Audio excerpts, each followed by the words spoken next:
It's probably the most famous bar in New York City that you've never heard of. A place steeped with history, modern and old. And you're not going to believe who's performed there. It's Neirs Tavern.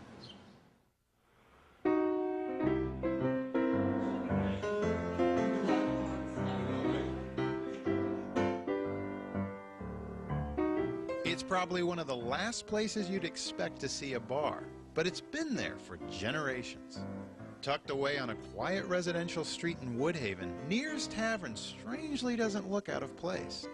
Perhaps that's its appeal, a true neighborhood bar that's been word of mouth its entire life.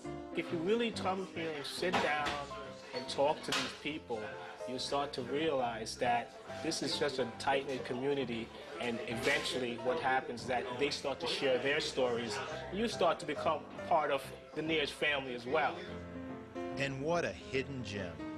It is the oldest bar in Queens, and one of the oldest in the city, if not the entire country. We know this bar is old, but we don't know how old it is at this moment, and we may never know. The general accepted date is that it was opened around 1855, maybe 1853. We have a number of books that say it was opened in 1838, but there's no question that it's old. Whatever its age, this little tavern on the corner began as the Blue Pump Room, named unceremoniously after a nearby water pump. It was built in this out-of-the-way place for good reason. For right across the street once lay one of the preeminent horse racing tracks in America, the Union Course. Now covered with houses and streets, not a trace of it remains. And the Union Course race track started in 1821, and it had some of its most famous races by 1823. In 1823, it had a race where they say that 70,000 people came, that the city of New York was empty because so many people had come to see this race between a northern horse and a southern horse. The track was a good neighbor, keeping the tavern packed with patrons. It was never a high-end establishment. I think that this bar was the place where the stable boys and the riders would come. By the 1890s, the racetrack was gone, but Neirs carried on through the decades, reinventing itself as a social hall. And in those days, you had these ballrooms, and there were ballrooms for people of the neighborhood. So you'd have all sorts of events. It wasn't just a bar, but it was like a social gathering, and people would perform. Among the entertainers, musicians, vaudevillians, and one actress in particular. It's well known that Mae West performed here and got her start in this place. This neighborhood, Woodhaven, was her home, and in fact she lived just like 3 blocks down and a block over. That's her house. Even after she got her start, she would come to this bar and she would bring her friends. Those friends included even W.C. Fields, who once performed here. But Fields and West weren't the only colorful people to visit. Upstairs was a hotel, rumored to do double duty as a brothel. Beginning after the war, really, it was in the Neirs family until the 1960s. And in the 1960s, they sold it, and it was sold again and sold again and sold again.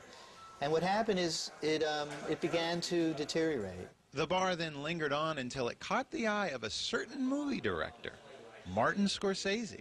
And for some of you, he is the reason Neirs looks so familiar. For you see, Scorsese shot several key scenes here for his classic film, Goodfellas. And when he came, he loved the place, and he said that he was going to shoot his next movie here. And he was going to call it The Wise Guys, which eventually, became The Goodfellas. To this day, movie fans come by for a look-see, and they are not disappointed. Everything that was in the movie is still here. Unfortunately, its movie connection wasn't enough to keep the then-named Union Course Tavern afloat. It struggled on until just a couple of years ago when a group of investors came in, committed to preserving this great piece of history. We found a lot of interesting things here. Old coal chutes, old barrels. I don't know if it was from Prohibition days. It was just exciting to be here and to work on this place. Not only did we have the ballroom in the back, but one of the very first bowling alleys in the history of the United States was put in, and is now a studio, but the remnants of it, the pieces of it, are still around. Other vintage pieces preserved include period furniture and gas lamps that have been refitted for electricity. But the best item saved is possibly the only one of its kind in the city. And much to their customers' appreciation, it's used every day. The beer system that we have is the original beer system, you know, that was put in more than 100 years ago. So before electricity, before that, they would put the ice and the beer would cool as it went through the coils and came out the bottle. And yeah, it turned out that Neirs had a reputation for having the nicest, coldest beer in town. Ice-cold beer isn't the only thing keeping Neirs open. Today's owners, without even trying, have brought it back to its roots as a kind of modern-day social hall. For this isn't just a bar to drink at, but a place that serves multi-purposes. There are now renovated apartments upstairs, a martial arts school in one of the original ballrooms, and even a recording studio which has a history of its own. I had recorded most of Salt and Pepper's records here, most of Kid and Play's records, and you know, I recorded Kiss, I recorded Anthrax, we recorded Eminem here. We recorded Sean Paul here, yeah. So, and the list goes on and on and on. Perhaps taking a cue from Mae West, David now uses Neirs as a place to showcase his new talent.